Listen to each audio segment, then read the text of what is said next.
நாம் நிற்கிறதான இந்த நேரத்திலே பரிசுத்த வேதாகமத்தை கையில் எடுத்து யாக்கோபு எழுதின நிருபம் 1ஆம் அதிகாரம் 16வது வசனம். என் பிரியமான சகோதரரே, மோசம் போகாதிருங்கள். நன்மையான எந்த ஈவும் பூரணமான எந்த வரமும் பரத்திலிருந்து உண்டாகி ஜோதிகளின் பிதாவினிடத்திலிருந்து இறங்கி வருகிறது.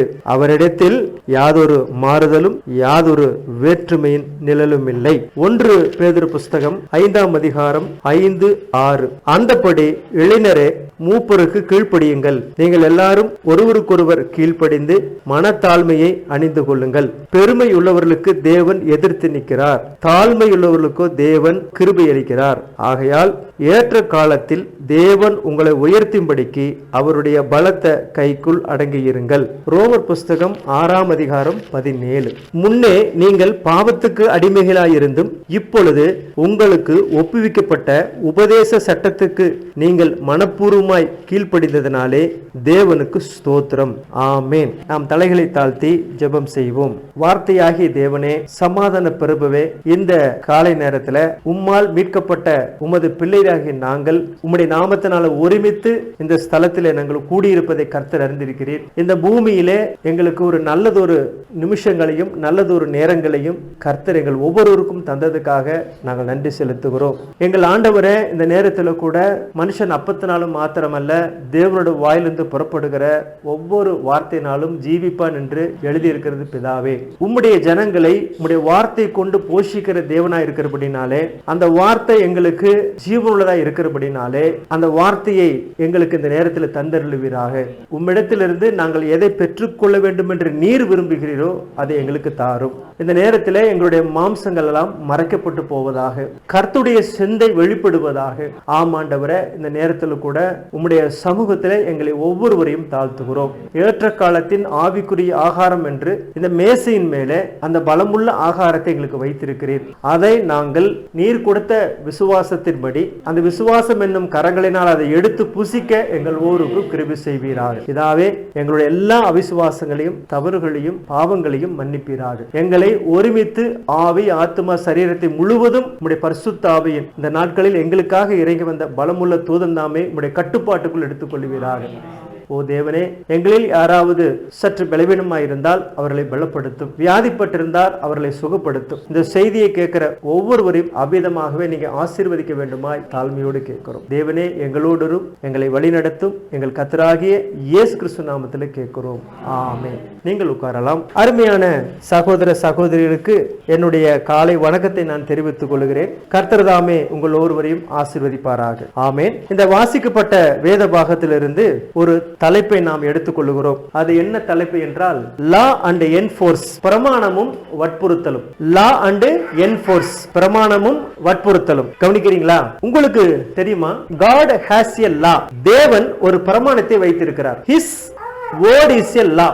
அது அவருடைய வார்த்தையின் பிரமாணம். கவனிங்க, இன்றைக்கு நாம் மகன் தகப்பனிடத்திலே ஏதாவது கேட்க வேண்டுமானால், மகன் தகப்பனிடத்திலே ஏதாவது கேட்க வேண்டும் என்றால் அதுக்கு ஒரு உரிமை வேண்டும். ஒரு உரிமை இல்லாம யாரிடத்திலும் நாம் எதையும் கேட்க முடியாது. அதே போல கடன் வாங்குவதாக இருந்தால் கூட நாம் ஒரு பத்திரம், ஒரு உரிமையை கொடுத்துதான் அதை பெற்றுக்கொள்ள வேண்டும். இது இந்த உலகத்தில் காணப்படுகிற ஒரு காரியம். இன்றைக்கு தேவன் சில, அதாவது லா ஆஃப் நேச்சர், தேவன் சில இயற்கை விதிகளை வைத்திருக்கிறார். தேவன் அந்த இயற்கை விதிகளையும் ஆவிக்குரிய பிரமாணங்களையும் ஏன் வைத்திருக்கிறார் உங்களுக்கு தெரியுமா? கவனிங்க, அவர் ஏன் இந்த இயற்கை விதிகளையும் பிரமாணங்களையும் வைத்திருக்கிறார் என்றால், இந்த இயற்கை விதியில் இந்த பிரமாணங்கள் எல்லாம் அவரையே சேவிக்க வேண்டும் என்பதற்காக அவர் வைத்திருக்கிறார். அந்த விதிகள் எல்லாமே அவருடைய வார்த்தைக்கு கீழ்ப்படிந்து, வார்த்தை தேவனாய் இருக்கிறது, அந்த வார்த்தைக்கு கீழ்ப்படிந்து வேறு நிபந்தனை இல்லாம, நிபந்தனை எதுவும் இன்றி அது என்ன செய்து செயல்பட்டு கொண்டிருக்கிறது. ஆனா ஒரு மனிதன், ஒரு ஸ்திரீ என்ன செய்கிறார் என்றால்,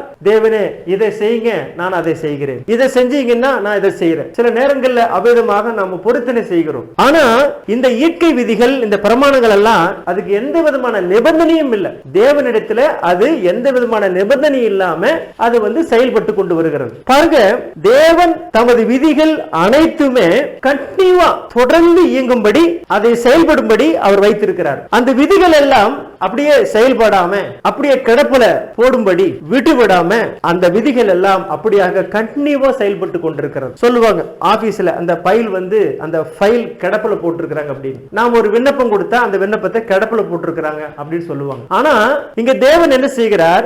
விதிகள் அந்த பிரமாணத்தை எல்லாம் கண்டினியூவா அது செயல்பட்டு கொண்டே இருக்கிறது. அதுதான் பிரமாணம். அப்ப தேவன் தமது விதிகள் அனைத்தும் சும்மா அப்படியே கிடப்புல போடாம அதை என்ன செய்யறாரு? கண்டினியூவா இயங்கும்படி அதை செய்திருக்கிறார். புரிகிறதா? அந்த பிரமாணங்கள் விதிகள் எல்லாம் அவருடைய வார்த்தையின்படி இயங்க வேண்டும் என்று செயல்பட வேண்டும் என்று தேவன் அவைகளுக்கு கட்டளையிட்டு இருக்கிறார். அந்த விதிகளுக்கு என்ன கட்டளையிட்டு இருக்கிறார்? நீங்க கண்டினியூவா செயல்படணும், தொடர்ந்து செயல்படணும் அப்படின்னு சொல்லி அவர் என்ன செய்திருக்கிறார்? அதுக்கெல்லாம் கட்டளையிட்டு இருக்கிறார். His word, அதாவது அவருடைய வார்த்தை, has to word according to his word. அதாவது பாத்தீங்கன்னா அவருடைய வார்த்தையின்படியே அவருடைய விதிகள் செயல்பட வேண்டும், இயங்க வேண்டும். புரிகிறதா? பாருங்க, அவர் சூரியனை படைத்தார். அந்த சூரியன் படைத்த அந்த வரலாறு அது அருமையா இருக்கும். அதை இப்ப நம்ம எடுக்க வேண்டாம், அது அருமையா இருக்கும். அந்த சூரியனை படைத்து அது கண்டினியூவா செயல்படி வச்சிருக்கிறார். சூரியன் சிருஷ்டித்த நாள் முதல் அது இயங்கிக் கொண்டு இருக்கிறது. ஆமென். அதே போல பாருங்க, he commanded the sun, அவர் சூரியனுக்கு கட்டளையிட்டு இருக்கிறார். he commanded the moon, அவர் சந்திரனுக்கும் கட்டளையிட்டு இருக்கிறார். he commanded the earth, அவர் பூமிக்கும் கட்டளையிட்டு இருக்கிறார். கர்த்தருக்கு சித்தமானால் ஒரு நாளில இந்த சூரியன், இந்த சந்திரன், பூமி எல்லாம் அவர் எப்படி அதை செஞ்சாருங்கிறது விஞ்ஞானத்தை காட்டிலும் இந்த காலத்துக்குரிய செய்தியில அவ்வளவு எளிமையா அவ்வளவு விவரிச்சிருக்கிறார் தேவன் நமக்கு. நேற்று கூட அந்த சூரியன் படைத்த விதத்தை நான் வாசிக்கும் போது அவ்வளவு எளிமையாக அதை விளக்கப்பட்டிருக்கிறது. அவ்வளவு சந்தோஷத்தை நம்ம பார்க்கும் பொழுது இதுக்கெல்லாம் விஞ்ஞானிகள், சயின்டிஸ்டுகள் எத்தனையோ படிச்சுட்டு போய் ஆராய்ச்சி பண்றாங்க. சந்தோஷம் தான். ஆனா இந்த படிக்காத இந்த பசங்களுக்கெல்லாம் தேவன் ரொம்ப எளிமையா விளக்கிறார். அதை பாருங்க, he commanded the nature, அவர் நேச்சருக்கும் கட்டளையிட்டு இருக்கிறார், இயற்கைக்கும் கட்டளையிட்டு இருக்கிறார். பாருங்க, இவை எல்லாமே தவறாம அந்த நேர்கோட்டில செயல்பட்டு கொண்டே இருக்கிறது. இந்த நேர்கோட்டிலேயே அது என்ன செய்யுதுங்க? ஃபங்க்ஷன் ஆயிட்டு இயங்கி கொண்டே இருக்கிறது. அதை கவனிக்கிறீங்களா? உங்க பார்வை எல்லாம் இப்ப எங்க இருக்கும்னு ஏன் மேல இருக்க வேண்டாம், அந்த இயற்கை பாருங்க. உங்க சிந்தனை எல்லாம் அந்த இயற்கை பாருங்க. எப்படி இதெல்லாம் தொடர்ந்து செயல்பட்டு கொண்டிருக்கிறது. அதை எப்படி தொடர்ந்து செயல்பட வைக்கிறவர் யார்? அவரை பார்க்க வேண்டும். அவர் அவைகளுக்கு கட்டளையிட்டு இருக்கிறார், கமாண்டட் போட்டிருக்கிறார். அதனாலதான் அதை செஞ்சிட்டு இருக்குது. எல்லா விதிகளும் எப்படி செயல்படுகிறது? எல்லா விதிகளும் தேவனால உரைக்கப்பட்ட வார்த்தைக்கு என்ன செய்யுதுங்க? கீழ்ப்படிந்து அது செயல்படுகிறது. எந்த வார்த்தைக்கு? இந்த ஸ்போக்கன் வேர்ட், அதாவது இந்த ஸ்போக்கன் வேர்ட் இஸ் ஒரிஜினல் வேர்டுங்கிறார். உரைக்கப்பட்ட வார்த்தையை மூல வித்து, அந்த மூல வித்துக்கு இவைகள்லாம் என்ன செய்யுதுங்க? ஒருங்க இணைந்து செயல்படுகிறது. ஆமே. அப்போ ஒவ்வொன்றுக்கும் ஒரு பிரமாணம் அளிக்கப்பட்டிருக்கிறத நம்ம இங்க கவனிக்கிறோம். உங்களுக்கு தெரியுமா? you know a fish has a law, மீனுக்கு ஒரு பிரமாணம் உண்டு என்று உங்களுக்கு தெரியுமா? இந்த செய்தி நமக்கு அப்படி ஒரு கேள்வி வைக்குது. நம்ம எல்லாம் எவ்வளவோ சயின்ஸ் படிச்சிருப்போம், ஆனா மீனுக்கு ஒரு பிரமாணம் இருக்கா? கவனிங்க. ஆமா, மீனுக்கு ஒரு பிரமாணத்தை வச்சிருக்கிறார். மீனுக்கு தேவன் கொடுத்த அந்த பிரமாணத்தை அதை எடுத்துக்கிட்டு கடலுக்குள்ள எவ்வளவு ஆழமான போக முடியாதனால, அப்படி கடலுக்குள்ள போனா அது அதனுடைய உறுப்புகள் ஒன்றும் சேதமடையாது. ஆனா நீங்களும் நானும் குறிப்பிட்ட தூரம் கடலுக்குள்ள போனா மாம்சம் எல்லாம் என்ன செய்யுங்க? பிச்சை எடுத்துரும். புரியுதுங்களா? அப்போ கவனிங்க. ஏன் தெரியுமா? ஏன் அதனுடைய அப்படியே அது சேதமடையாம இருக்குன்னு தெரியுமா? அதாவது மீன் என்ன செய்யுமா? அது மீனு கொடுத்த பிரமாணம் என்னன்னா, மீனுக்குள்ள தனக்குள்ள எல்லா ஆக்சிஜன், எல்லா காற்றையும், பிராணவாயு அதையெல்லாம் எடுத்துருமா. தண்ணிக்குள்ள போகும்போது அதை எடுத்துட்டு அந்த காற்றை எல்லாம் அதை வெளியே அகற்றி விட்டு அது கடலுக்குள்ள போகும்போது அது வெடித்து போகக்கூடிய அளவுக்கு ஒண்ணுமே அந்த உடம்புக்குள்ள இருக்காதா? புரியுதுங்களா? கொஞ்சம் மீன், ஒரு அறிவாளி மீன் யோசிச்சு பார்க்கட்டுமே. ஏன்னா அறிவாளிகளை ரொம்ப யோசிப்பாங்க, புத்திசாலிகளை ரொம்ப யோசிப்பாங்க. இந்த ஒரு அறிவாளி மீன், ஒரு மீன் யோசிச்சுதான். என்ன யோசிச்சுதான்? சரி, நான் என்ன செய்ய போறேன்? எனக்கு கொடுக்கிற அந்த பிராணவாயு, அந்த ஆக்சிஜனை நான் வெளியே தள்ளாம இன்னும் வயிற்றுக்குள்ள நான் என் உடம்புக்குள்ள நிறைய நான் எடுத்துக்கிட்டு கடலுக்குள்ள எவ்வளவு போக முடியுமோ நான் அவ்வளவு போறேன் அப்படின்னு அது சொல்லுச்சான் அந்த அறிவாளி மீன். அந்த அறிவாளி மீன் அப்படி போகும்போது அந்த மீன் என்ன செய்யுங்க? வெடிச்சு செதறிடுச்சான். ஆனா தேவனுக்கு ஒரு முட்டாளா இருக்கிற மீன் என்ன சொல்லு? அப்படி சொல்லுமா? சொல்லாது. கவனிங்க. அப்படி அந்த பிராணவாய ஆக்சிஜனை எல்லாம் எடுத்துக்கிட்டு அது போச்சுன்னா அது வெடிச்சிடும். ஒரு தேவனால தெரிந்து கொள்ளப்பட்ட ஒரு மீன் அப்படி செய்யாது. செய்யுங்களா? இல்லவே இல்லை. அப்படி செய்தா அது வெடிச்சு போயிடும். ஏன்னா தேவன் அதுக்கு ஒரு பிரமாணத்தை கொடுத்திருக்கிறார். அதனுடைய அமைப்பு அப்படிப்பட்டது என்று அந்த மீனுக்கு தெரியுமா? நான் எவ்விதமாக உருவாக்கப்பட்டிருக்கிறேன், நான் எப்படி செயல்பட வேண்டும் என்று அந்த மீனுக்கு தெரியுமா. அதான் இந்த செய்தி சொல்லுது. அதனால அந்த பிரமாணத்தை எடுத்துக்கிட்டு அதை கை கொண்டு அது கடலுடைய ஆழம் வரைக்கும் போயிட்டு மேல திரும்பி உயிரோட வர முடியுமா பாருங்க. a bird has a law. பறவைகளுக்கும் ஒரு பிரமாணத்தை கொடுத்திருக்கிறார் பாருங்க. அந்த பறவை இந்த பூமியின் மேல நம்மை போல உட்காரலாம், நம்மை போல நடக்கலாம், நம்ம கவனிக்கிறோம். பட் ஆனா அதுக்குள்ள இருக்கிற அந்த பிரமாணத்தை கொண்டு, தேவன் அதுக்கு அளித்த பிரமாணத்தை கொண்டு அது என்ன செய்யும், உடனே அந்த ரெக்கைகளை விரிச்சு பறந்து செல்லுகிறத நம்ம பாக்குறோம். நீங்க பாக்குறீங்களா? அது கொஞ்ச தூரம் பறந்து போய் நம்முடைய பார்வைக்கு மறந்து விடுகிறது. ஆனா அந்த பறவை செய்யக்கூடிய அந்த சாதனை இன்னைக்கு இருக்கிற விஞ்ஞானத்துக்கு விரோதமா இருக்குது, ஆப்போசிட்டா இருக்குது. அத இங்கிலீஷ்ல சொல்லுவாங்க புவியீர்ப்பு விசை, கிராவிட்டியா, கிராவிட்டி. புவியீர்ப்பு சக்தி அதை பூமிக்கு இழுக்கு, கட்டாயம் இழுத்துதான் ஆகணும். ஆனா அது புவியீர்ப்பு, அந்த புவியீர்ப்பு சக்தியும் உடைச்சிட்டு எதிர்த்து தன்னை மேல உயர உயர பறந்து செல்லுகிறத பாக்குறோம். சரி, அந்த பறவை கொஞ்சம் புத்திசாலியான பறவை. ஏன்னா இன்னைக்கு நம்ம இந்த பூமியில நிறைய அறிவாளிகளை பெற்றிருக்கிறோம். அந்த அறிவுள்ள பறவை ஒரு முறை அது ஏர்போர்ட்ல உட்கார்ந்து இருந்துதான். அந்த ஏர்போர்ட்ல உட்கார்ந்து இருக்கும் போது 2 ரெக்கை இல்ல ஒரு விமானம் அது பறக்கிறத அது பார்த்துச்சான். நம்மை போல பெரிய உருவம் உள்ள பறவை ரெக்கை வச்சு ஓடி பறக்குதே, டேக்கப் ஓடி பறக்குதே, அது யோசிச்சுதான் அந்த பறவை. நாமளும் என்ன செய்யலாம், இந்த ஆகாய விமானத்தை போல கொஞ்ச நேரம் அந்த பூமியில ஓடி, அது ரன்வேவா, அதுல ஓடி அங்கிருந்து நம்ம பறக்க முடியுமா? அது மேல அந்த பறவை பறக்குதே, நாமளும் பறக்கலாம்னு டேக்கப் அப்படின்னு சொல்லி அது முயற்சி பண்ணிச்சா.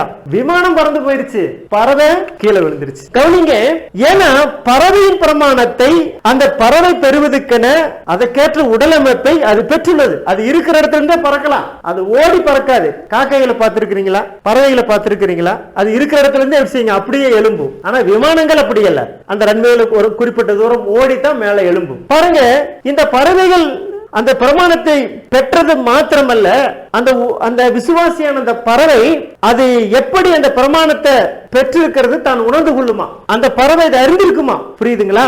God set the earth in law. அதாவது தேவன் சில விதிகளை இந்த பூமிக்கும் கொடுத்திருக்கிறார். இந்த பூமி உருவான விதம் அவ்வளவு அருமையா இருக்காது. கவனிங்க, இந்த அழகான இந்த பூமியை இந்த ஆகாய வழியில தொங்க விட்டு இருக்கிறார். நமக்கு தெரியும் அது அப்படியே நிக்குது, அது சுழண்டு கொண்டிருக்கிறது. அந்த அழகான காட்சியை நீங்க என்ன செய்யலாம், விஞ்ஞான கூடத்துக்கு போய் பார்க்கலாம். இந்த பூமிக்கு ஒரு விதி, புவியீர்ப்பு விதி, அப்படிப்பட்ட விதிகளை தேவன் கொடுத்திருக்கிறார். தேவன் பூமிக்கு அளித்திருக்கும் பிரமாணங்களை செயல்படுத்தாமல் போனால், இந்த பூமிக்கு தேவன் கொடுத்த பிரமாணத்தை அது செயல்படுத்தாமல் போனால் நம்முடைய நிலைமை என்ன ஆகும்? நாம் அப்படியே பூமி விட்டு வெகு தூரம் போயிடுவோம். அப்புறம் மிருக ஜீவன்களுடைய நிலைமை என்ன, இந்த பறவைகளுடைய நிலைமை என்ன, இந்த மனிதனுடைய நிலைமை என்ன, என்னவாகும் என்று எப்பொழுதாவது நம்ம யோசிச்சு பார்த்திருக்கிறோமா? பூமி அதை இயங்காம அந்த பிரமாணத்தை செயல்படுத்தாம இருந்தா இன்னைக்கு நம்முடைய நிலைமை என்ன ஆகும்? இப்படி உட்கார்ந்துட்டு இருக்க முடியுமா?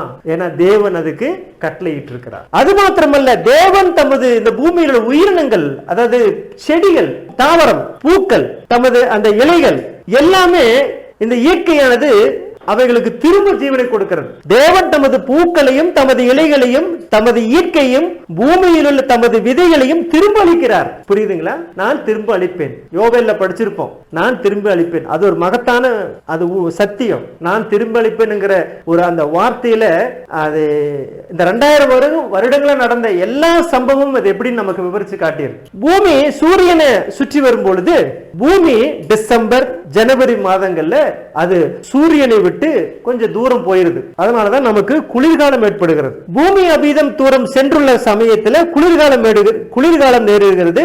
ஒரு குளிர்காலம் நேரிடும் போது இந்த பூமியில் உள்ள இந்த விதைகள் அதுக்கு மரணம் வரும். ஏன்னா இந்த பூமியில் உள்ள பறவைகளா இருக்கட்டும், தாவரங்களா இருக்கட்டும், அதுக்கு எல்லாமே இனப்பெருக்கம் செய்யணும்னா கொஞ்சம் வெப்பம் தேவை. வெப்பம் இல்லைன்னா என்ன செய்யுதுங்க, இனப்பெருக்கம் ஆகாது. கொஞ்சம் நினைச்சு பாருங்க, இந்த பூமிக்கு சூரிய வெளிச்சம் இல்லைன்னா எந்த தாவரமாவது முளைக்குமா? முளைக்காது. அப்போ சூரியன் பூமி விட்டு தூரம் போகும்போது குளிர்காலம் ஏற்படுகிறது.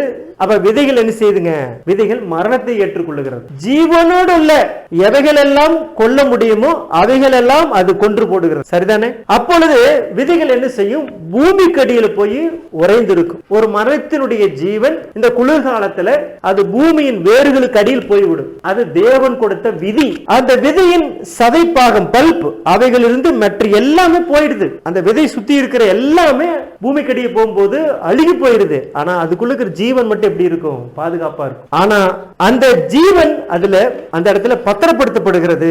பிறகு வசந்த காலம் வருகிறது. வசந்த காலம் வந்தன சூரியன் பூமிக்கு அருகாமையில் வருகிறது. பூமிக்கு சிறிது வெப்பத்தை அளிக்கிறது. அப்போ அந்த குளிர்காலம் சேதப்படுத்தின எல்லாமே இந்த பூமிக்கு சூரியன் திரும்ப கொடுக்கிறது. ஆமென். புரியுதுங்களா?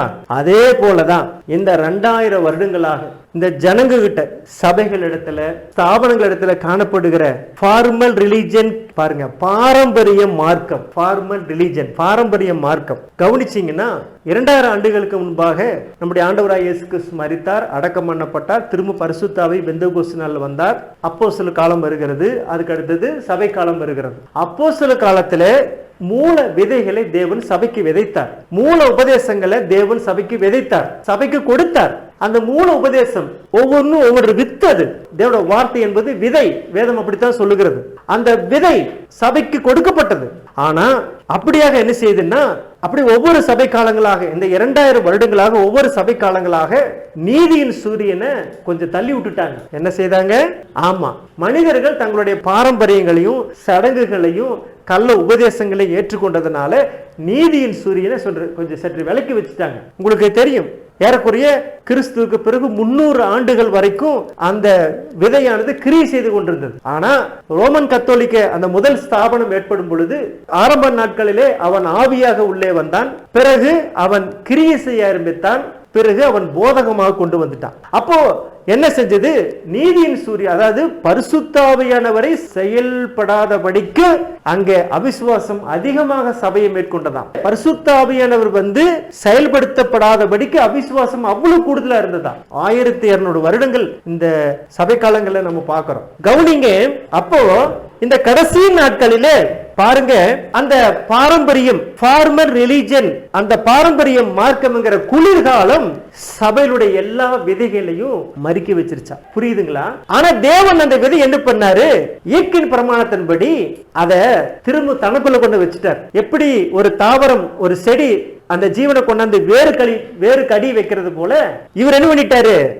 அந்த வித்தையெல்லாம் கொண்டு வந்து தனக்குள்ள வச்சுக்கிட்டார். ஏன்னா தேவனுக்குள்ள அது இருக்கும் பொழுது அது எப்பவும் ஜீவனுள்ளதா இருக்கும். ஆமென். இப்ப இந்த பாரம்பரியம், ஃபார்மல் ரிலிஜன், இந்த குளிர்காலம் என்ன செஞ்சதுதான் அத்தனை விதைகளும் என்ன செஞ்சதுங்க? அது அப்படியே அப்படி செய்ததுனால அனைத்தையும் என்ன செஞ்சுதான்? அது கொன்று விட்டது. பாருங்க.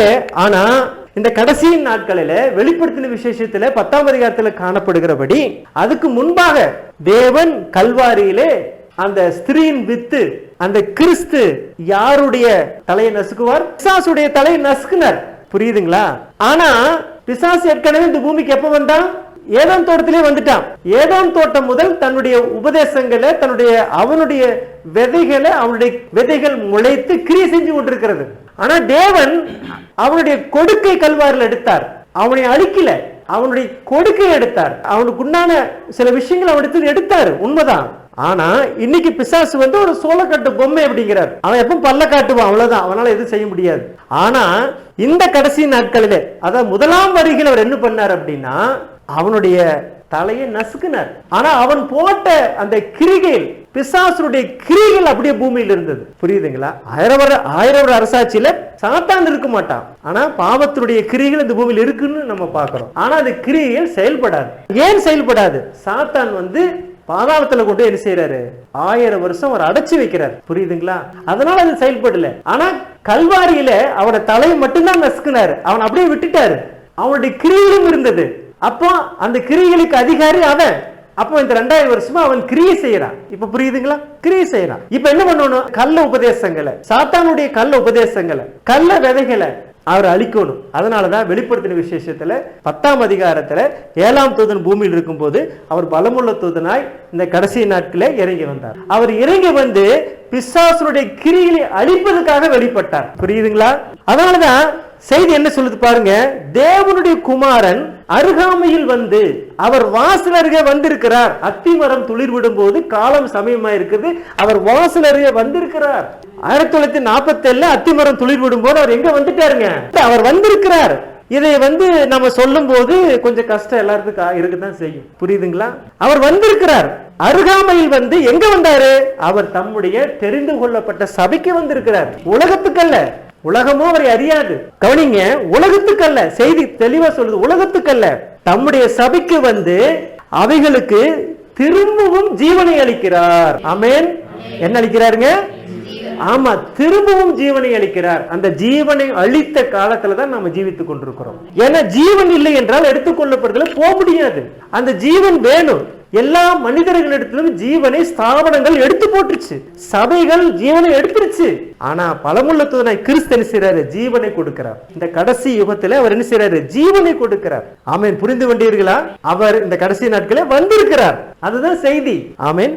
ஏன்னா இது இந்த செய்தி வெளியே அழைக்கப்பட்டவர்களுக்கு தான் புரியும், சபைக்குள்ளேயும் ஸ்தாபனத்துக்குள்ள இருக்கிறவங்களுக்கு புரியாது. புரியுதுங்களா? இத ஓரளவுக்கு நீங்க புரிந்துக்குவீங்கன்னு நினைக்கிறேன். சரி, we have a law. நமக்கு ஒரு பிரமாணம் உண்டு. ரோமர் புத்தகத்துல 8ஆம் அதிகாரத்துல 2வது வசனம் படிக்கிறோம். ஜீவனுள்ள ஆவியின் பிரமாணம். நமக்கு ஒரு பிரமாணம் உண்டு. That is the law of the Holy Spirit. அதுதான் பரிசுத்தாவின் பிரமாணம். அதாவது இயற்கைக்கு விதிகளை கொடுத்தாரு, பறவைகளுக்கும் விதிகளை கொடுத்தாரு, மிருகங்களுக்கு விதிகளை கொடுத்தாரு. சரிங்களா? இப்ப மனிதனுக்கும் ஒரு பிரமாணம் அளிக்கப்படுகிறது. நம்முடைய தலைப்பு என்ன? லா அண்ட் என்ஃபோர்ஸ். பிரமாணமும் வற்புறுத்தலும். There was a law in Christ. பரிசுத்தாவின் பிரமாணம் ஒன்று உண்டு. அது கிறிஸ்துவின் பிரமாணம். நமக்கு செய்தி என்ன சொல்லுது? நமக்கு ஒரே ஒரு பிரமாணம் தான், அது கிறிஸ்துவின் பிரமாணம். நமக்கு ஒரே ஒரு புஸ்தகம் தான், அது பரிசுத்த வேதாகமம். நமக்கு ஒரே ஒரு கோட்பாடு தான், அது முழுவதும் பரிபூர்ணமான அன்பு. அந்த அன்புக்குள்ள ஒரு வெறுப்போ கசப்போ இல்ல வேற்றுமை உணவுல இருக்கவே இருக்காது.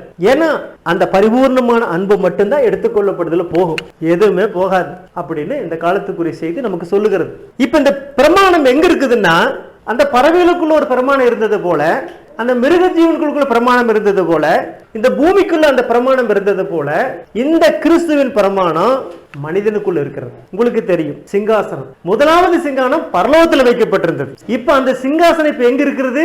இந்த பூமியில் இருக்கிற மனவாட்டியினுடைய இருதயத்தில் இருக்கிறது. அதனாலதான் நம்முடைய ஜெபம் என்னவா இருக்கணும்னா, ஆண்டவரே என் இருதயத்தில் மாத்திரமல்ல என்னோட சிந்தையிலும் நீங்க சிங்காசனம் போடுங்க, அந்த சிங்காசனம் உட்கார்ந்து என்ன ஆளுகை செய்யுங்க, நீங்க எனக்கு ஆண்டவராக இருங்க. ஆண்டவர் என்று சொன்னால் ஆளுகை செய்கிறவர். அதுதான் நம்முடைய ஜெபமா இருக்கணும். ஆமென். சரி, இந்த நேரத்துல அந்த ஜீவனுடைய பிரமாணம், பரிசுத்தாவின் பிரமாணம் நமக்குள்ள, உங்களுக்குள்ள, இந்த செய்தியை கேட்கிற உங்களுக்குள்ள இருக்கின்றது என்பதை அறிந்து கொள்வதுதான் ஒரு முக்கியமான காரியம். புரியுதுங்களா? அது நமக்குள்ள இருக்குதா இல்லையாங்கிறத நம்ம என்ன செய்யணும்? பரிசோதித்து பார்க்க வேண்டும். நம்மை நாமே சோதித்து ஆராய்ந்து பார்த்தால், நாம் நிதானித்து பார்த்தால் நியாயந்திருக்கப்படும். எப்படி அந்த மீன், பறவை, பூமி, சூரியன், சந்திரன் அதனுடைய பிரமாணத்தை அதை அறிந்திருக்கிறதோ, அதே போல நாமும் அந்த பிரமாணத்தை அறிந்திருக்க வேண்டும். புரிகிறதா?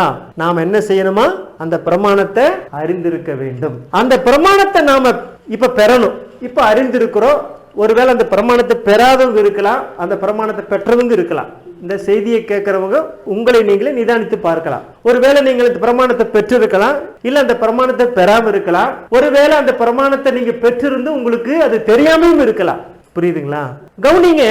இப்போ அந்த பிரமாணத்தை பெறாதவங்களுக்கு அந்த பிரமாணத்தை அவங்க பெற வேண்டும் என்றால் அவங்க என்ன செய்யணும்னா, ஒருவேளை நானா இருக்கலாம், நீங்களா இருக்கலாம், இந்த செய்தியை கேட்கறவங்களா இருக்கலாம், நம்மை பூரணமாக மாத்திரமல்ல, அதாவது பர்ஃபெக்ட் அப்படி சொல்றோம் இல்லைங்க, பூரணமாக மாத்திரமல்ல பரிபூர்ணமாக. ஒருவேளை நம்ம இன்னைக்கு பூர்ணப்பட்டிருக்கலாம், ஆனா பரிபூர்ணம் ஒன்று இருக்குது. அந்த பரிபூர்ணமான அர்ப்பணிப்பு நமக்கு தேவையா இருக்கிறது. அந்த அர்ப்பணிப்பு எதுக்கு தேவையா இருக்குதுன்னா, தேவனை நமக்குள்ளாக கொண்டு வரும்படியாக ஒரு நம்ம அனுமதிக்கணும். நம்முடைய அனுமதி இல்லாம அவர் வரவே மாட்டார். அவர் வாசல் அருகே நின்று கதவை தட்டுகிறார். ஒருவன் கதவை திறந்தால் நீங்க அனுமதிச்சா, கவனிக்கிறீங்களா? அந்த அனுமதித்தில் தான் முக்கியமான காரியம். புரிகிறதா? அந்த ஜீவனுள்ள பிரமாணத்தை, பரிசுத்தாவின் பிரமாணத்தை உனக்குள்ள நமக்குள்ள பெற்றிருந்தால் மட்டுமே தேவன் நமக்கு அளித்துள்ள உரிமைகளை சொல்லி விண்ணப்பித்து கோரி சாத்தானை வற்புறுத்த என்ஃபோர்ஸ் செய்ய நமக்கு அதிகாரம் உண்டு. எதை பெற்றிருந்தா? அந்த ஜீவனுள்ள பிரமாணத்தை பெற்றிருந்தா மட்டும்தான் நமக்கு என்ன உண்டு? என்ஃபோர்ஸ். அந்த பிரமாணத்தை பெற்றிருந்தா நம்ம என்ஃபோர்ஸ் பண்ணலாம், வற்புறுத்தலாம். இல்லை என்றால் தேவன் நமக்கு அளித்துள்ள உரிமைகளை பெறவே முடியாதான். பரிசுத்தாவியை பெற்றுக்கொண்டு சாத்தானை வற்புறுத்த, என்ஃபோர்ஸ் பண்ண பரிசுத்த வேதாகமம் சபைக்கு உரிமை கொடுத்திருக்கிறது. ஆமென். பரிசுத்தாவியை பெற்றுக்கொண்டு சாத்தானை வற்புறுத்த பரிசுத்த வேதாகமும் சபைக்கு உரிமையை கொடுத்திருக்கிறதாக இந்த நாளில தேவன் நமக்கு அதை சொல்லுகிறார். சரி, தேவன் சபைக்கு, அதாவது நமக்கு சில உரிமைகளை தமது வார்த்தையில வைத்திருக்கிறார். எங்க வைத்திருக்கிறார்? வார்த்தையில வைத்திருக்கிறார். ஆமென். கவனிங்க, தேவனுடைய பிரமாணம் அவருடைய வார்த்தையை நிறைவேற்றி ஆகணும். அது சூழ்நிலை என்னவா இருந்தாலும் சரி. இப்போ ஆபிரகாமுடைய லைஃப் நமக்கு தெரியும். அவங்க கர்ப்பமாக முடியாத, ஒரு குழந்தையை பெற்றுக்கொள்ள முடியாத ஒரு சூழ்நிலை அங்க இருந்தது. ஆனா தேவனுடைய வார்த்தை என்ன சொல்லுது? இப்ப காலத்திடத்துல நான் உன்னிடத்துல வருவேன், நீ என்ன செய்வ? ஒரு குழந்தையை பெறுவாய். ஆனா சூழ்நிலை எப்படி இருந்தது? அதுக்கு உண்டான சூழ்நிலையே கிடையாது. ஆனா தேவனுடைய பிரமாணம் என்ன சொல்லுச்சு? உனக்கு நீ ஒரு குழந்தையை பெறுவாய். அந்த பிரமாணம் அவர் கொடுத்த வார்த்தையை அது நிறைவேற்றும். ஆமென். சூழ்நிலை என்னவா இருந்தாலும் பரவாயில்ல, சூழ்நிலை எப்படி இருந்தாலும் பரவாயில்ல, தேவனுடைய பிரமாணம் பரிசுத்த ஆவியின் மூலம் எந்த வாக்குத்தத்தத்தையும் உங்களுக்கு நிறைவேற்றி தர அதுக்கு அவ்வளவு வல்லமை இருக்கிறது. ஆமென். உங்களுக்கு விளங்குகின்றதா? அப்படியானால் தேவனுடைய பிரமாணம் அவருடைய வார்த்தையின்படி கிரியை செய்ய வேண்டும். தேவன் வார்த்தையா இருக்கிறார், அவருடைய மனவாட்டியும் வார்த்தையா இருக்கிறார். தேவன் பாருங்கள், இந்த பூமியிலே குமாரன் வடிவத்தில் வரும்பொழுது ஒரு வார்த்தையா இருந்தார். அந்த வார்த்தையை தேவனுடைய ஆவியின் பரிசுத்தாவின் பிரமாணம் அவர் ஈக்கினது. அதே போல இன்னைக்கு மனவாட்டி வார்த்தையா இருக்கிறார். இந்த வார்த்தையை பரிசுத்த ஆவியானது என்ன செய்யுங்க? ஈக்க வேண்டும். ஆமென். கவனிக்கிறீங்களா? சரி, இப்போ நீதிமன்றம் பார்ப்பா, இதை செஞ்சா உனக்கு இந்த தண்டனை, ஈபிக்கோ இந்த செக்ஷன் படி உனக்கு தண்டனை அப்படின்னு அது சட்டம் போட்டா, சட்டம் போட்டு தீர்ப்பு சொல்லி இருந்தா, ஏன்னா அது நீதிமன்றத்தின் தீர்ப்பு. ஏன்னா அந்த நீதிமன்றத்தினுடைய சட்டம் அந்த தீர்ப்பை அமல்படுத்துகிறது. ஏன்? அதே போல தேவன் கூறும் எதுவுமே ஒரு பிரமாணமாகி விடுகிறது, ஒரு லா, சட்டமாகி விடுகிறது. ஒரு விசுவாசிக்கு அந்த பிரமாணத்தை நிறைவேற்றி தர பரிசுத்த ஆவியானவர் உங்கள் பக்கத்தில் இருக்கிறார். எதை நிறைவேற்றி தர? ஆமா, அந்த பிரமாணத்தை நிறைவேற்றி தர அவர் உங்கள் அருகாமையில் இருக்கிறார். புரிகிறதா? நாம் தேவனுடைய பிரதிநிதியாயுள்ள பரிசுத்த ஆவியானவரை முதலாவது பெற்றுக்கொள்ள வேண்டும். பிறகு முழங்கால் படியிட வேண்டும். அதுக்கு பிறகு அந்த மனிதனோ அந்த ஸ்திரியோ அவனை வியாதிக்கு உட்படுத்தி இருந்தால் அவனுக்கு ஒரு பிரமாணத்தை வைத்திருக்கிறார். அந்த பிரமாணம் என்ன? அவருடைய உம்முடைய தழும்புகளாலே நான் குணமானேன். அதான் பிரமாணம். ஒரு வியாதியா இருக்கிறவங்களுக்கு என்ன பிரமாணம்? உம்முடைய தழும்புகளாலே நான் குணமானேன். கர்த்தர் சகல நோய்களையும் உன்னை விட்டு விலக்குவார். உங்களுக்கு தெரியும், செய்தியில படிச்சிருப்பீங்க. மோசே ஒரு ரட்சகன் மாத்திரமல்ல, ஒரு மீட்பன் மாத்திரமல்ல, அவன் ஒரு மருத்துவர். அவன் டாக்டர் அப்படிங்கிறார். அப்ப அந்த டாக்டர் இடத்துல வந்து அவன் எப்படியப்பா அந்த 20 லட்சம் ஜனங்களும் சுகம் பெறாங்கன்னு போய் மோசேட்டு போய் கேட்டோம்னா, மோசே என்ன செய்வாராம்? அவர் போய் அந்த 10 கட்டளைகளை எடுத்து காட்டுவாராம். தேவன் கொடுத்த 10 இதுதாப்பா மருந்துன்னு காட்டுவாராம். சரி, அதே போல பாருங்க, ஒருவேளை நீங்க கடன் பட்டிருந்தா அதுக்கு ஒரு பிரமாணம் கொடுத்திருக்கிறார். நீயோ கடன் வாங்காதிருப்பாயாக. அப்ப நம்ம என்ன சொல்லணும்? கடன் வாங்காதிருப்பாயாக என்று சொல்லி இருக்கிறது சாத்தானே. புரியுதுங்களா? சரி, நீங்க ஒருவேளை இந்த செய்தியை கேட்கிறவங்க கவலையோடு இருந்தா அங்க ஒரு பிரமாணம் கொடுக்கப்பட்டிருக்கிறது. கர்த்தர் மேல் உன் பாரத்தை வைத்து விடு, அப்பொழுது அவர் உன்னை ஆதரிப்பார். சரியா? அவர் உன்னை விசாரிக்கிறபடியால் உன் கவலையெல்லாம் அவர் மேல் வைத்து விடுங்கள். இதுதான் பிரமாணம். பாருங்க, அப்ப இந்த பிரமாணம், இந்த தேவனுடைய பிரமாணத்தை தேவனுடைய சமூகத்துல சொல்லி நாம் என்ன செய்யணும்? உச்சரிக்கணும். நம்முடைய விசுவாச சத்தம் அதிகமா வரணும். கடந்த வாரத்துல கேட்டோம் இல்ல, வாழ்ந்து காட்டுகிற சத்தங்கள், லீவ்டு வாய்ஸஸ் கேட்டோம் இல்ல, அப்படி அது சத்தமிடணும்.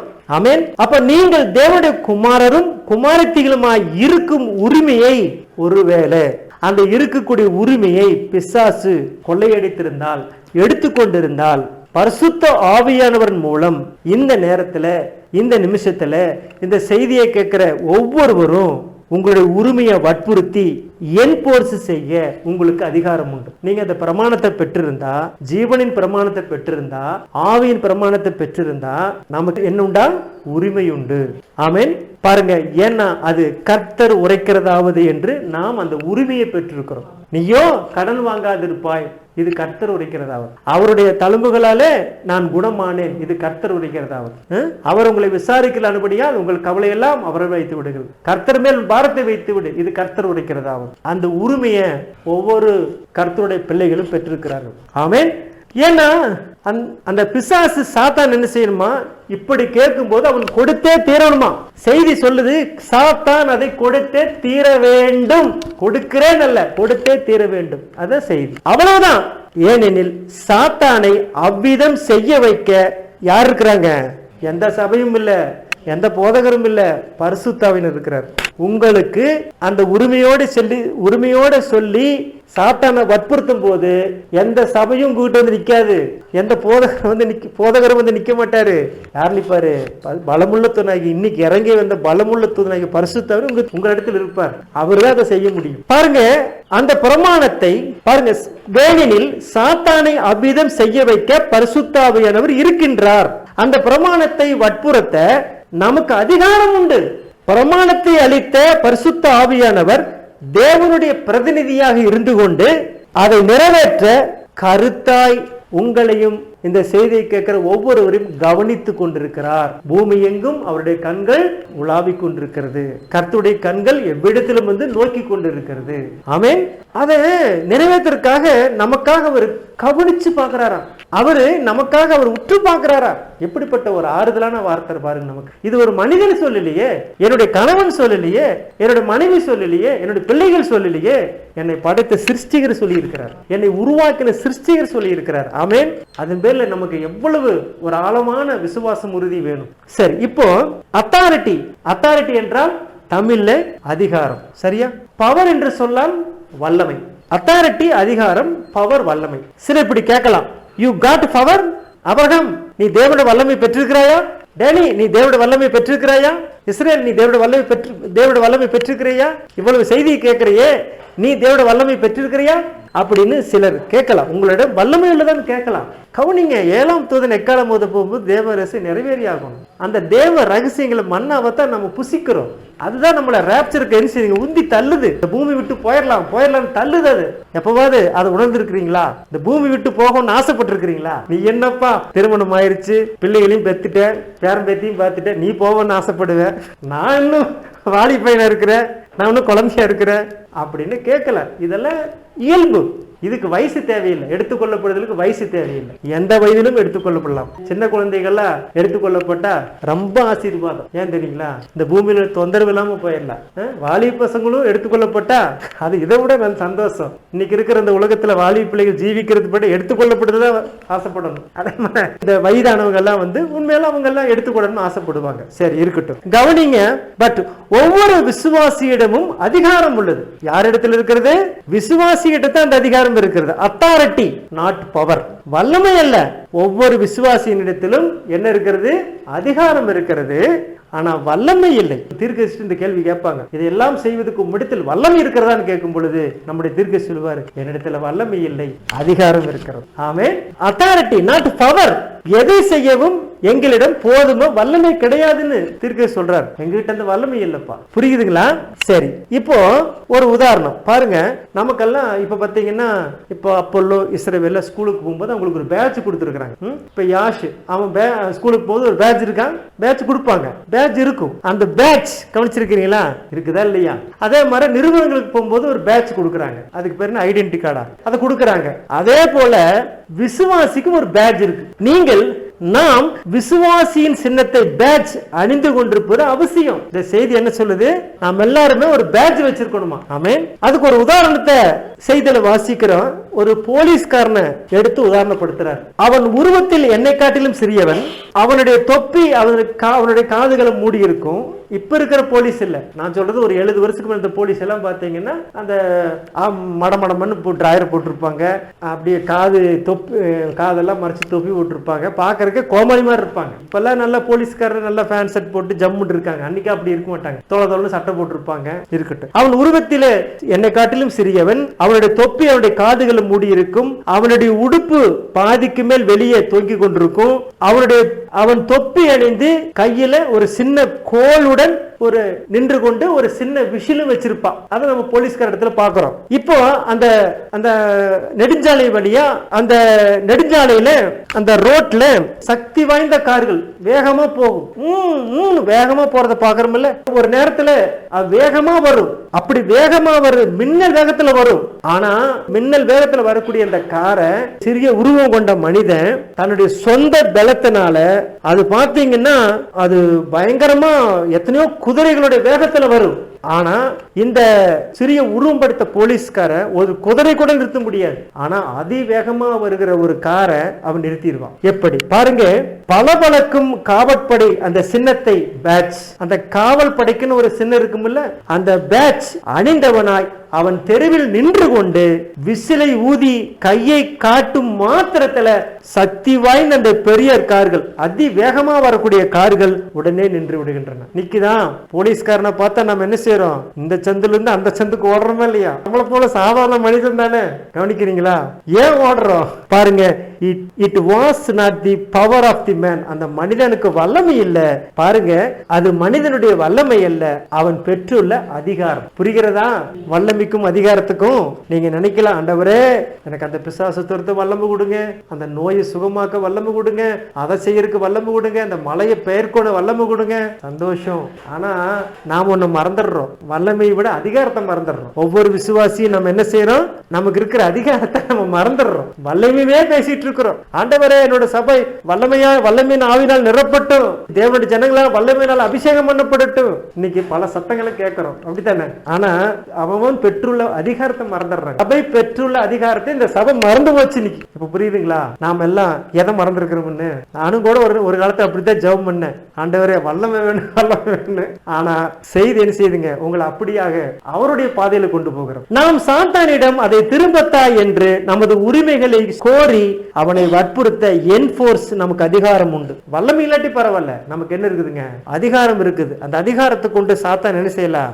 வற்புறுத்தலாம். Enforce, law and enforce. ஒரு சபை பிசாசுக்கு அடிபடி வேண்டிய அவசியமே கிடையாது. சரி, பின்ன யாருக்கு நாம் அடிபடிய வேண்டும்? உன்னதமான தேவனுக்கு. ஆமென். உன்னதமான தேவனுக்கு அந்த சபை கீழ்ப்படிய வேண்டும், அடிபணிய வேண்டும். ஆமென். சரி, நம்முடைய தலைப்பு லா அண்ட் என்ஃபோர்ஸ். சரிங்களா? இப்போ அந்த பிரமாணத்தை வைத்து வற்புறுத்த நமக்கு அதிகாரம் உண்டுன்னு நம்ம தெரிஞ்சிட்டோம். உண்மைதானே? அந்த பிரமாணத்தை வச்சு சாத்தான வற்புறுத்தலுக்கு நமக்கு அதிகாரம் உண்டு இல்லையா? உண்டு. சபை அதை விசுவாசிக்கணும். உண்மைதான். தேவன் நமக்கு அளித்துள்ள உரிமைகளை கோரி கேட்க சாத்தானை வற்புறுத்த நமக்கு அதிகாரம் உண்டு. உண்மைதான். சரி, நாம் எப்படி எதை கொண்டு செய்வது? உங்களுக்கு புரியுதா? நாம் எப்படி எதை கொண்டு அதை செய்ய முடியும்? உங்களுக்கு விளங்குகின்றதா? முதலாவது நாம் செய்ய வேண்டியது ஜீவனுடைய பிரமாணம், அந்த பரிசுத்தாவின் பிரமாணம் உனக்குள் நமக்குள் இருக்கின்றதா இல்லையா என்பதை நாம தெளிவுபடுத்திக் கொள்ள வேண்டும். நாம சபையானது எதை தெளிவுபடுத்திக் கொள்ள வேண்டுமாம்? அந்த நம்ம சபையானது ஜீவனுள்ள ஆவியின் பிரமாணத்தை பெற்றிருக்கிறதா இல்லையா என்பதை நாம் என்ன செய்ய வேண்டும்? தெளிவுபடுத்திக் கொள்ள வேண்டும். ஆமென். ஏன்னா ஆவிக்குரியவன் எல்லாராலும் நிதானிக்கப்படால், ஆவிக்குரியவன் எல்லாவற்றையும் நிதானித்து சோதித்து பார்ப்பார். இல்லை என்றால் முதலாவது நாம் என்ன செய்யணும்? முதலாவது பரிசுத்த ஆவியானவர் மேல் விசுவாசம் கொள்ள வேண்டும். இன்னைக்கு நிறைய சபைகள் பரிசுத்தாவை விசுவாசிக்கல, அறிவை விசுவாசிக்கிறது. அதாவது அந்த சபைகள் செய்யணும், அதை அறியாமலேயே அதை செய்கிறதுன்னு சொல்ற. புரியுதுங்களா? பாருங்க, சில சபைகள் பரிசுத்தாவிய ஒரு தேவனாவே அங்கீகரிக்காது. பரிசுத்தாவிய ஒரு வல்லமைன்னு சொல்லுவாங்க, பரிசுத்தாவிய ஒரு சிந்தனைன்னு சொல்லுவாங்க. இவங்களுக்கு இப்படி எல்லாம் டாக்டரின் உபதேசங்கள் இருக்கிறது. ஆனா வேதம் சொல்லுகிறது பர்சனல், அதாவது அது ஒரு நபர். அதுக்காக திரித்துவத்துல மூணாவது நபர் கிடையாது. திரித்துவத்துல மூணாவது நபர் அல்ல, ஒரே தன்மையில வெளிப்பட்ட தேவன் தன்மையில திரித்துவமா இருக்கிறார். அவர் பிதாவா இருந்தாரு, அப்புறம் குமாரன்ல மாம்சத்தில் வெளிப்பட்டாரு. இயேசுவுக்குள்ள இருந்த தேவன் யாரு? பழைய ஏற்பாட்டின் யெகோவா, நம்மளை படைத்த சிருஷ்டிகர் பிதா, அவருக்குள் இருந்தார். புரியுதுங்களா?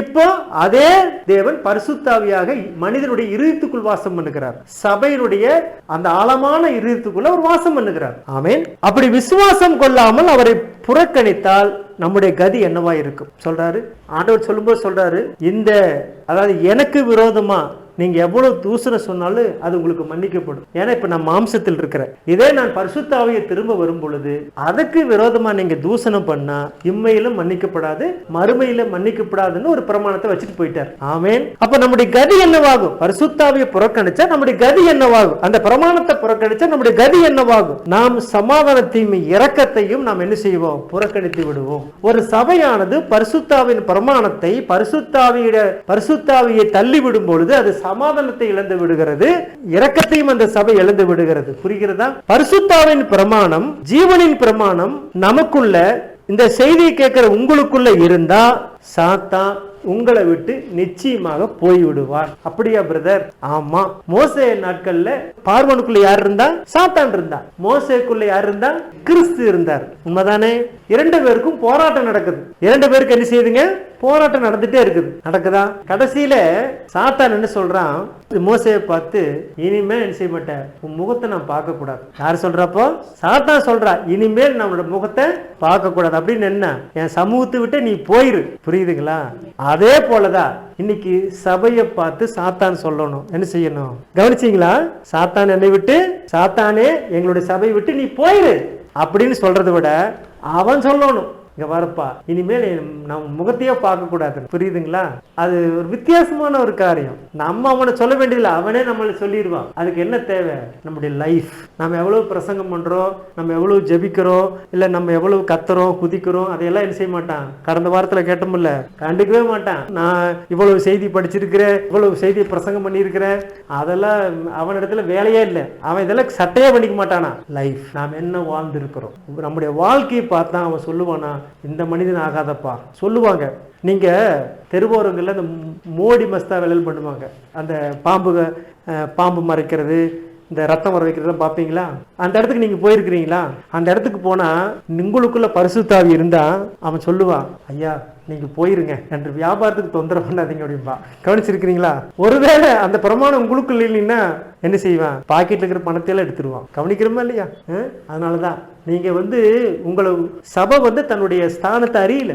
ஒருவேளை அறியாம இருக்கலாம். இப்ப நம்ம அறிந்து கொள்ளணும், நாம் நம்முடைய ஸ்தானம் என்ன. ஒருவேளை நீங்க இந்த குறி சொல்லிட்டு போங்க.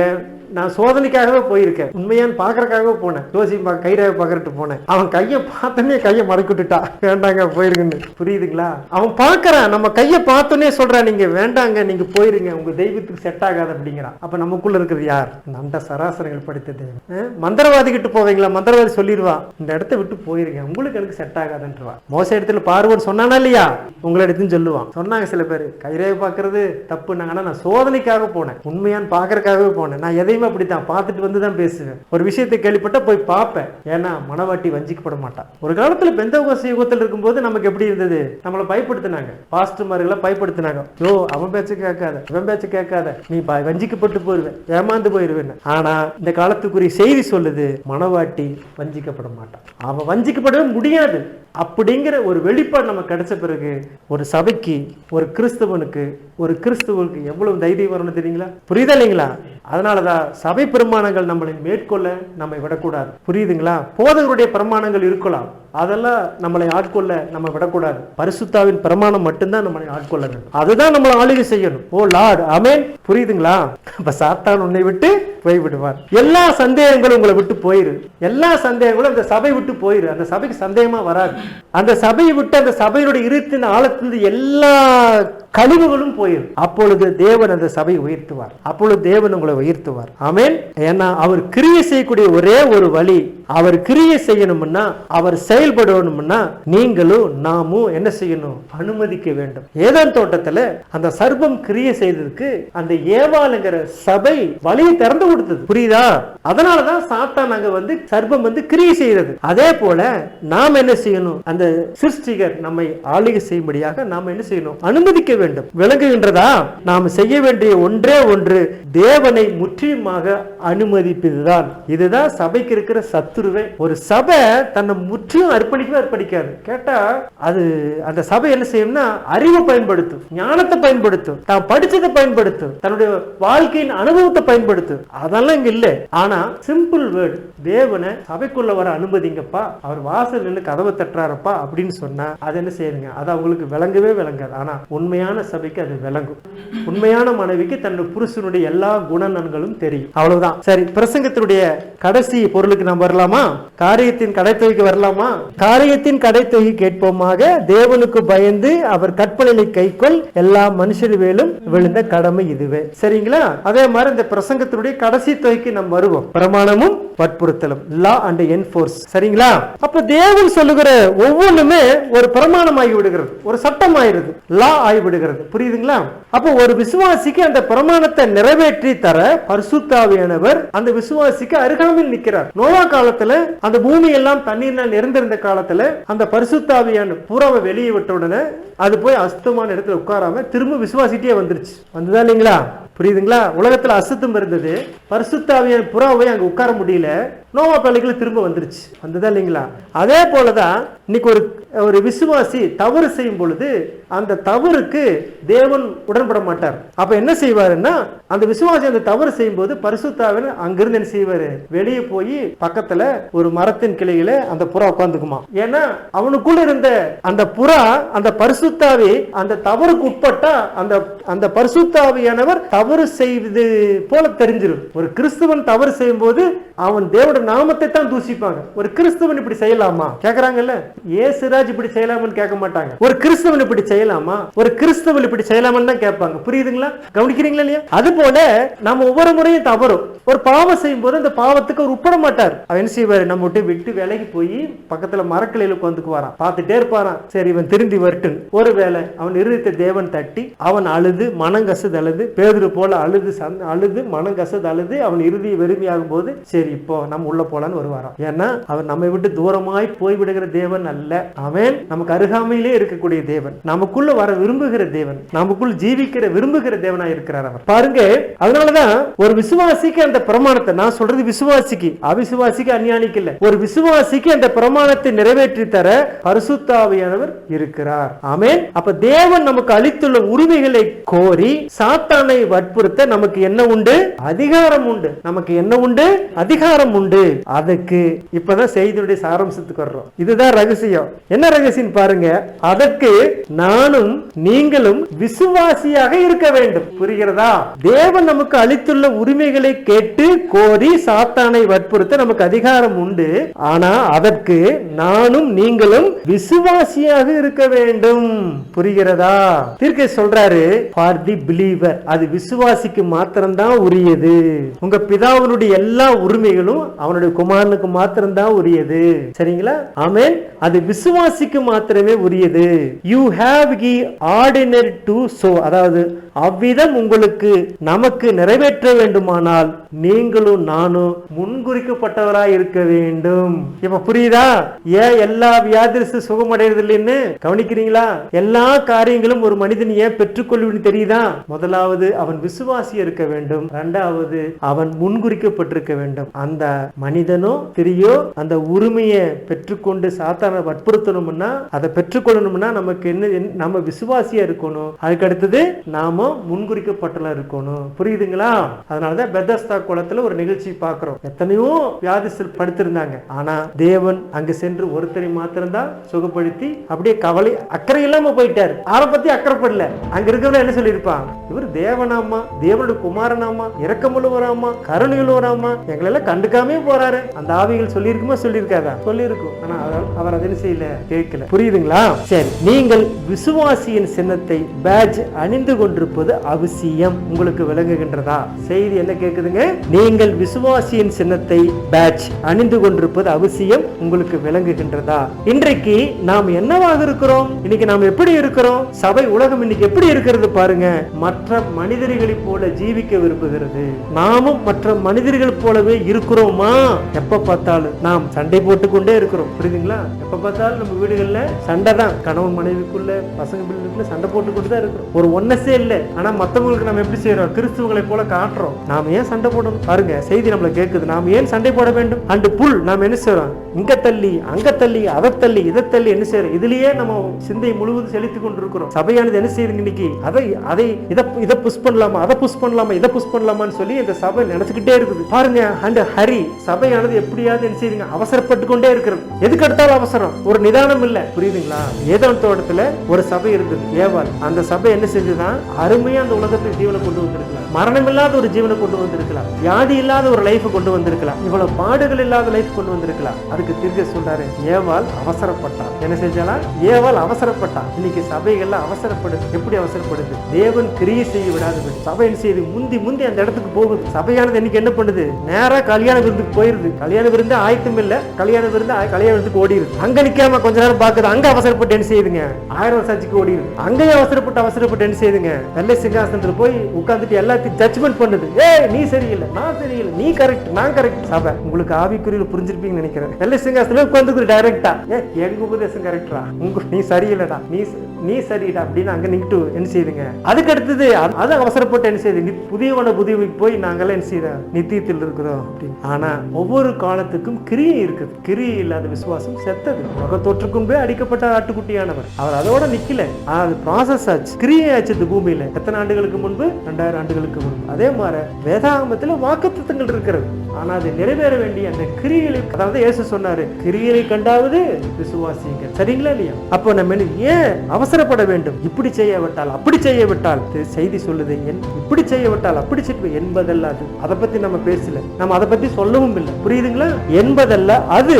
இப்போ சாராம்சத்துக்கு வரும். ஜீவனுள்ள தேவனுடைய பிரமாணம் உனக்குள் இருக்கின்றது என்பதை அறிந்து கொள்ளுவது முக்கியம். எடுத்துக்கொள்ளப்படுவதற்கு என்ன அவசியம்? ஜீவனுள்ள பிரமாணம் நம்ம சபைக்குள்ள, நம்ம ஒவ்வொருக்குள்ள இருக்கிறதா அப்படிங்கறத அறிந்து கொள்வது மிக மிக முக்கியமான காரியம். அதுக்கு இந்த செய்தியை கேட்கிற நம்மை பூரணமாக அர்ப்பணித்து தேவனை அனுமதிப்புதான் முக்கியமான காரியம். அப்பொழுது என்ன செய்வாராம்?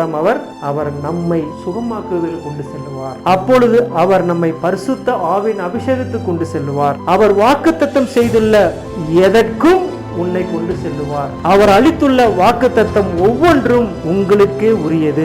ஆமென். நாம் செய்ய வேண்டிய ஒன்றே ஒன்று, நம்மை பூர்ணமாக அர்ப்பணிக்க வேண்டும். தேவன் கிரியை செய்ய முற்றிலுமாக அனுமதிக்க வேண்டும். அவ்வளவுதான், சிம்பிள். புரியுதுங்களா? கிறிஸ்துவின் சிந்தை உங்களில் இருக்க கடவுள்.